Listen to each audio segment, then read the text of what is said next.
Hey guys, it's Shannon again. Tonight I think I'm gonna do a little series on heaven and hell. I'll be teaching on it, trying to give my interpretation through biblical aspects. Today I want to talk about, let me break off into prayer.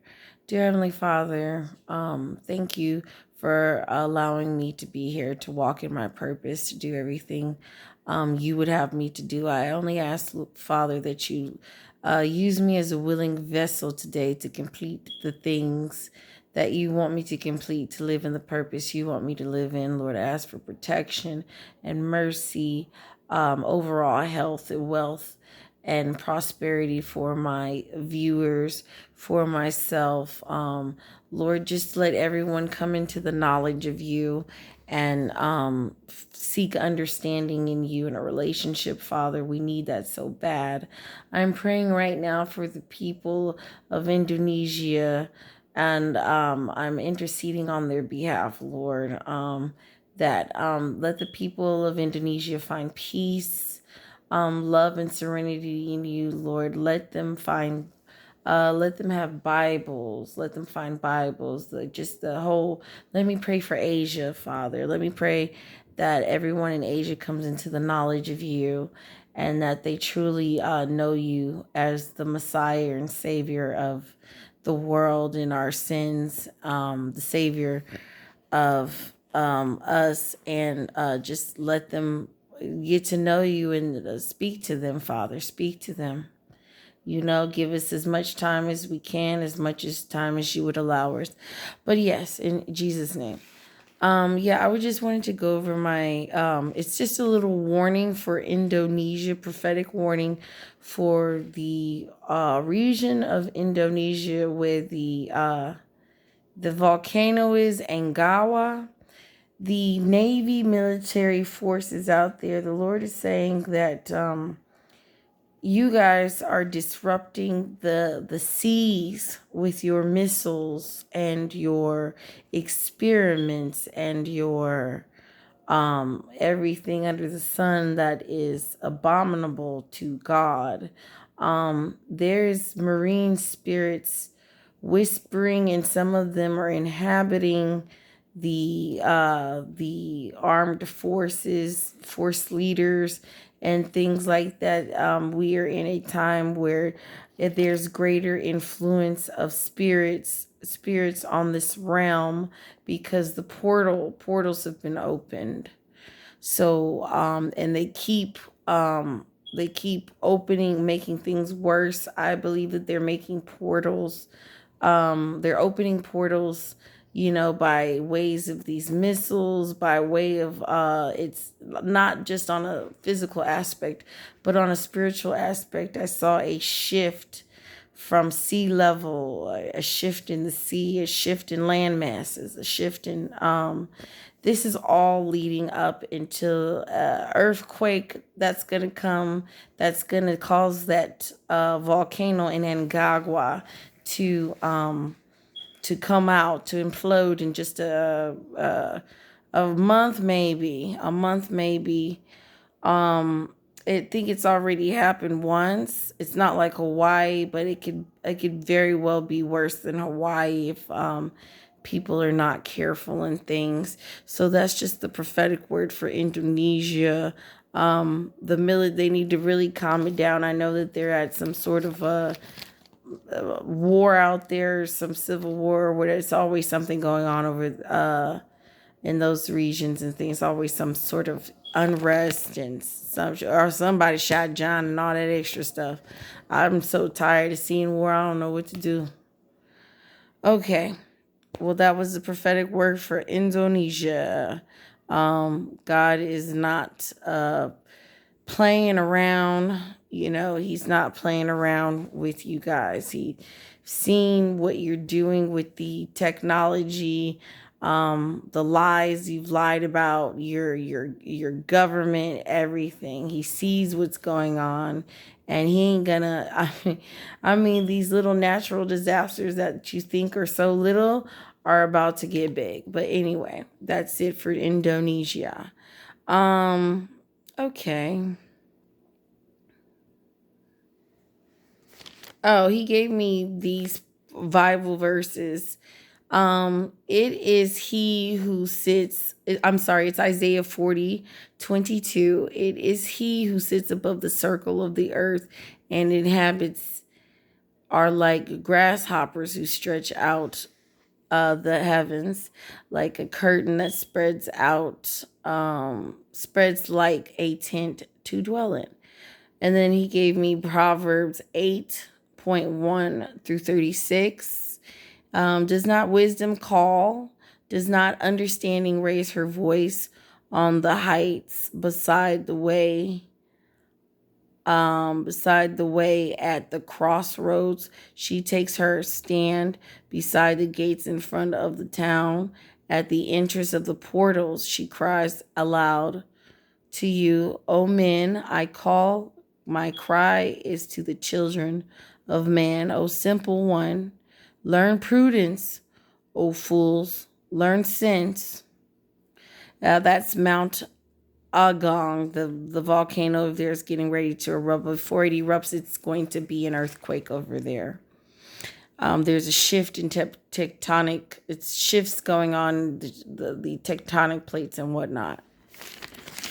Okay, next order of business is I'm going to do a small little lesson today I'm going to do a series probably on hell, as I was saying. I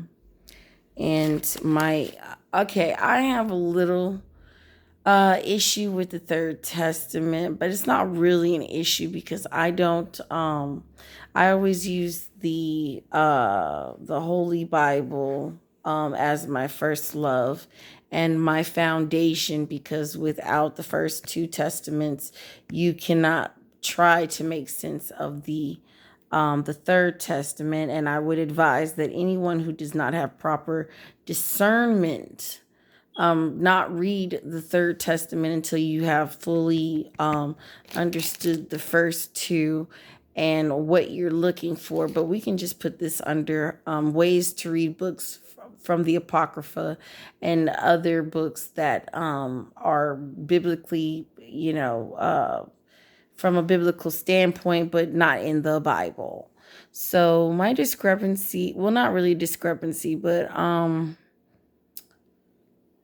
is hell a real place? The Third Testament is saying that it is a place,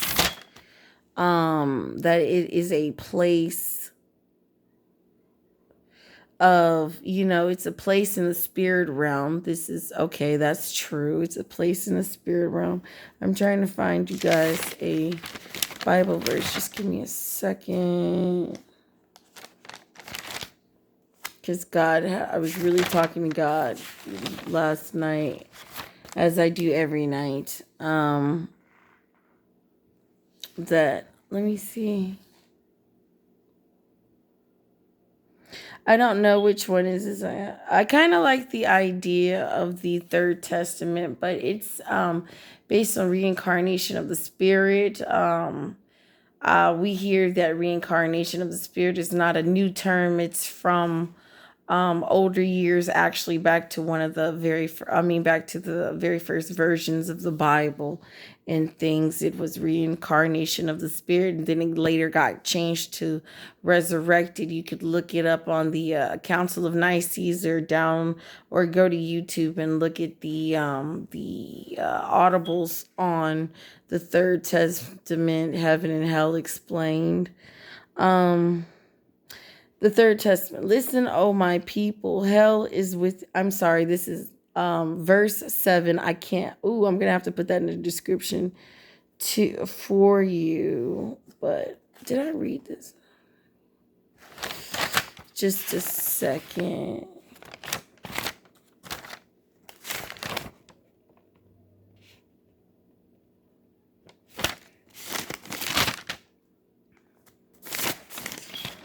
Okay. Well, I'm just gonna like.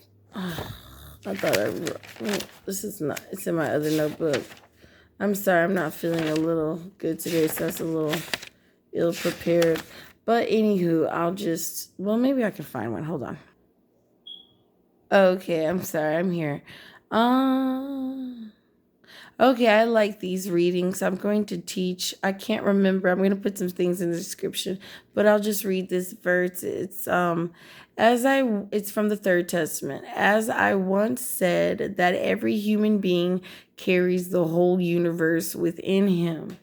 He also carries on the small scales this now described heaven within. So that's the spiritual aspect of it, a very good aspect of it, you know. It talks about heaven being within us and we being able to find heaven or hell and it not being so far because you know it's within us, like Christ is within us. So that's beautiful and everything. I totally agree with that. So, there's another verse. It's verse 23. I'm not sure the page numbers and whatnot, but it says, "So do not despair, my children. Heaven is open to you in order to encourage you. Left you feel it sometimes as far as your physical constitution allows, you know, and stuff like that. Um,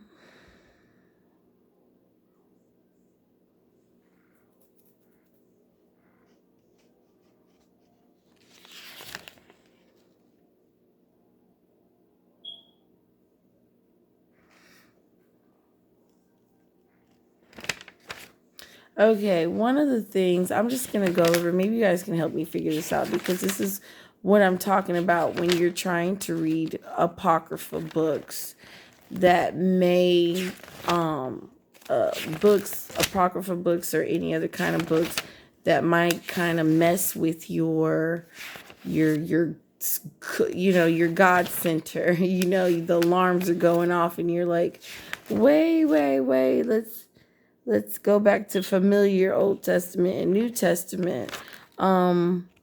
Although I may not, just like everything is not in this Bible, everything's not in the Bible, but God leaves a specific pattern. He leaves his specific trail on things. It's a specific, but I'll just, okay, this is what the Lord had me write like an earful of. So just bear with me. My issue with this hell is, I mean, with the Third Testament's view of hell is, it says it's a place in the spirit realm.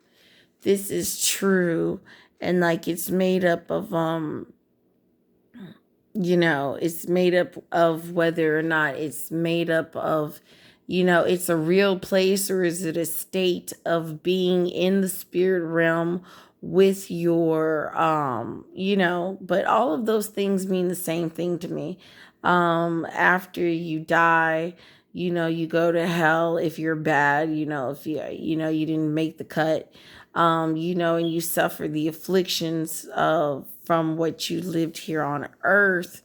They call that atonement, but I don't like to use the word necessarily atonement because atonement is a word that I put in pretext with it means to cover over in Hebrew. And we can only cover up and make things here on this plane of existence. I've been taught as a little girl that, you only got one shot in this life. The Third Testament goes on. It goes on reincarnation thing, and I love the idea. I can get with the possibility that of reincarnation. It may be, it's plausible. I can obviously see how it's plausible because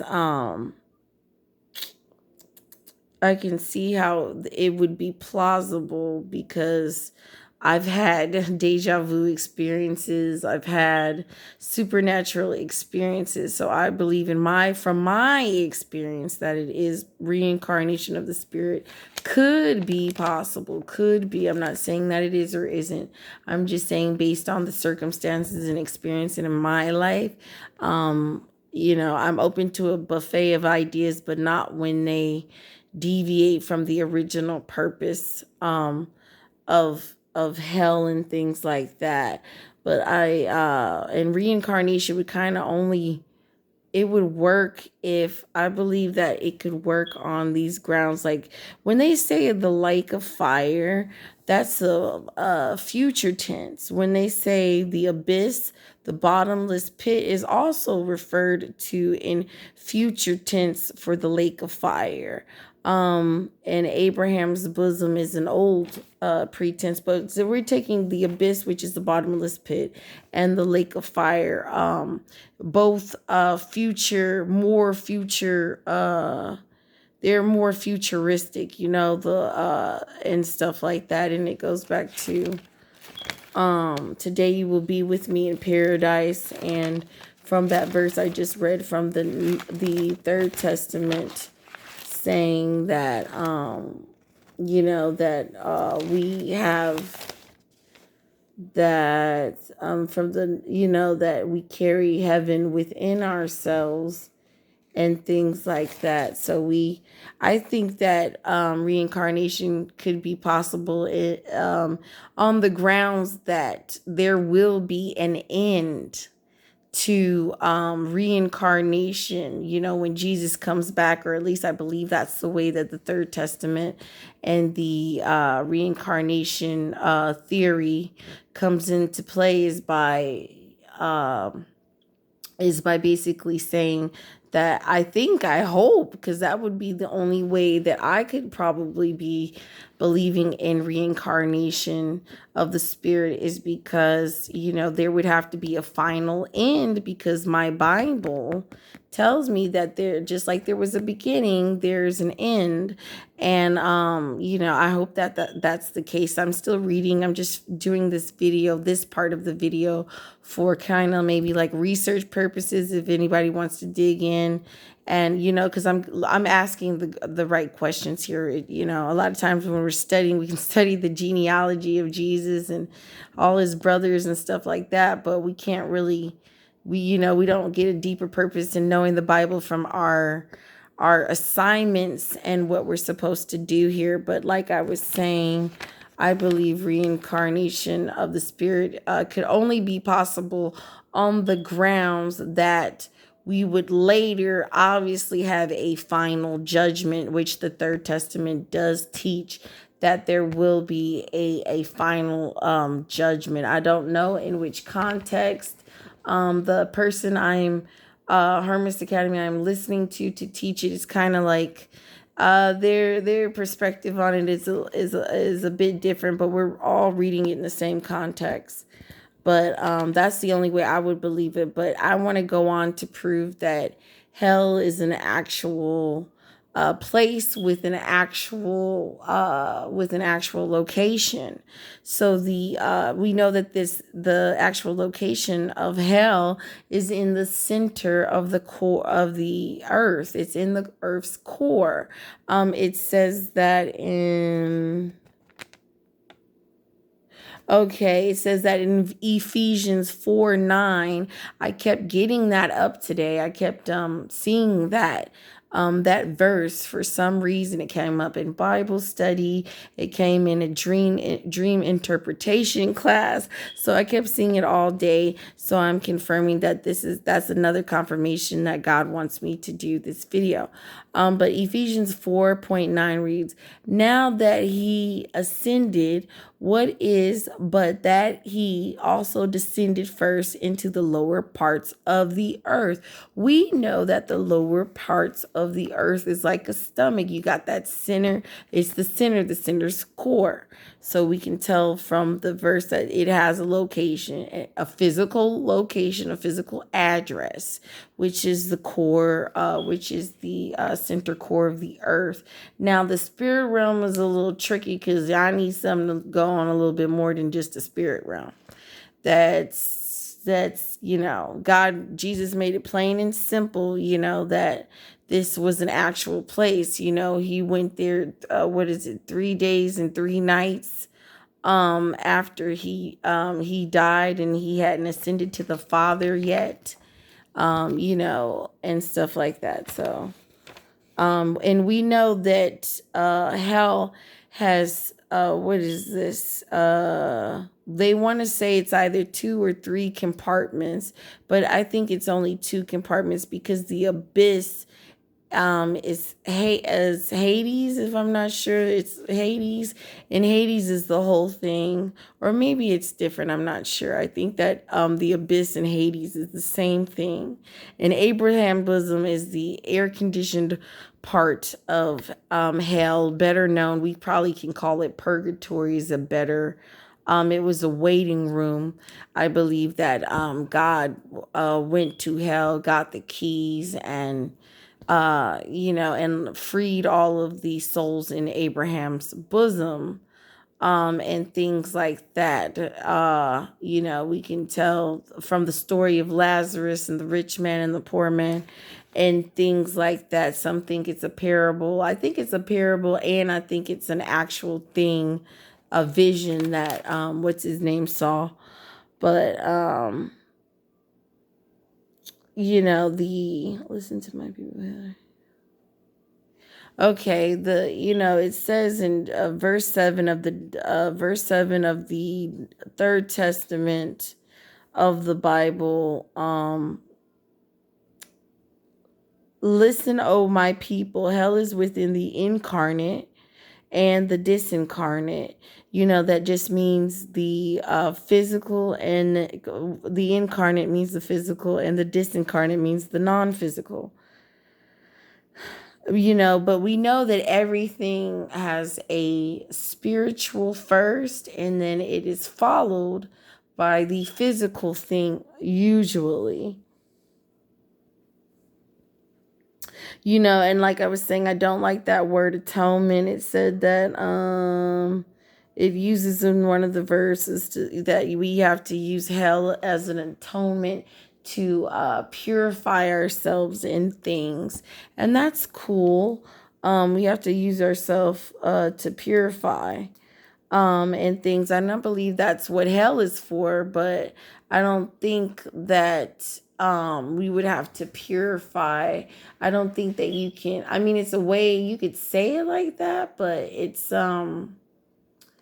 punishment. It's judgment. Atonement, actually, I believe. What does it mean? I just said what it means. It's to cover.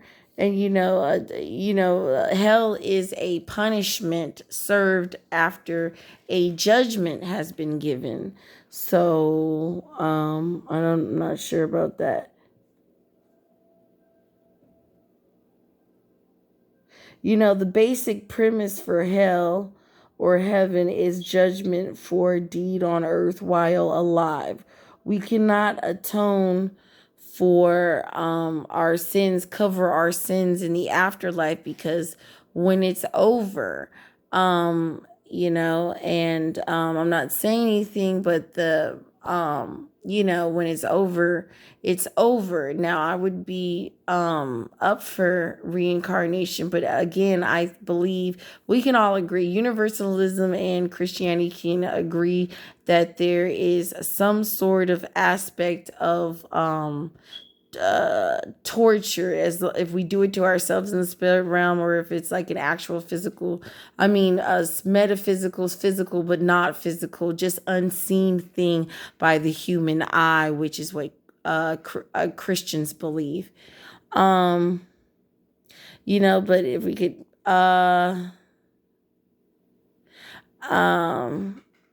but no one but Jesus can atone for your sins, atone to cover your sins. He appreciates the gestures and things like that for atonement, and they were requirements back then and things, but they were always requirements for this plane of existence. When we use the word atone, it's always been for this, on this plane of existence, to atone for our sins. As far as I know, if anybody knows something different, let me know. If we could get someone on earth, not Jesus, anyone on earth, would be able to open the seals, but there was no one to open the seals in the book of Revelation but Jesus. If we could atone for our own sins, we wouldn't need Jesus. So I'm a little confounded by that and everything. But the Lord wants me to basically assure you guys that the Heavenly Father wants me, a Holy Spirit wants me to assure you that there is a place. He has not gone into much further detail, but he's telling me that we are saved by grace. I don't know when hell or the actual physical kind of aspect or metaphysical aspect is going to come into place. But the afterlife for some is a place of torment, and for others, faith believers who keep his commandments and know his words, they go to a better place. They reach higher enlightenment, as I feel like I have in my life now, this life I have now. But we need the key when reading books from the Apocrypha. We need to really ask the Lord on things that would refute against our senses, because your senses aren't there for no reason. But so that's why I know why so many people are so scared to read other books, because it's like, I just want to be safe, right? But when you're being safe, you kind of are robbing yourself out of the possibilities. It's not for you to get all ridiculous and believe every Tom, Dick, and Harry out there. It's for you to grow in a closer relationship, to really know God's character and everything. So, but we don't want to forget the key principles to back up with biblical text. Hell's a touchy subject for anyone. This is just not something to play with. We need to be more serious about these, and we need to, whenever we're discerning from doctrine or books or anything that's not biblically based, we must remember that we are not just we need to come from all interpretations. You need to pick out about 5 scenarios in your brain and pick out from 5 different interpretations and see the pattern in those interpretations. Because out of 5 people with 5 different stories, the stories are going to get jumbled up a little bit, but there's going to be one concurrent, congruent, systematic pattern in place that you just need to find. And that's what I'm all about here. And whether or not something is working for you, that maybe you read an apocrypha or something you've studied, is that it will bear good fruit. It will bear good fruit. And when God gives you something, sweetheart, it don't never, it's always the best thing. It's always the best thing. But like I said, the point of hell, or the Third Testament's theory of the spiritual realm, the hell within you, that leaks off into the spirit realm after you die, is we can all agree, universalism and Christianity can agree, that either the spirit realm or hell, the actual location, is a place of punishment after a judgment has been served for a crime. So I don't like that word atone, but that's basically the gist of it for today, guys. I just wanted to go over that. If you guys, have any input or anything to say, I want to ask you to please like this video. It helps the algorithm. And if you have not subscribed, please do so. I'm trying to get some exposure for God's word. So, let's help each other out. It'll be a blessing for you. I guarantee it. I've already sent the love and blessing of spreading the word from other YouTubers' channels and things. And within doing that, I had gained, more viewers and things like that. So it's just a blessing to be a blessing. But thank you. And until next time, good night.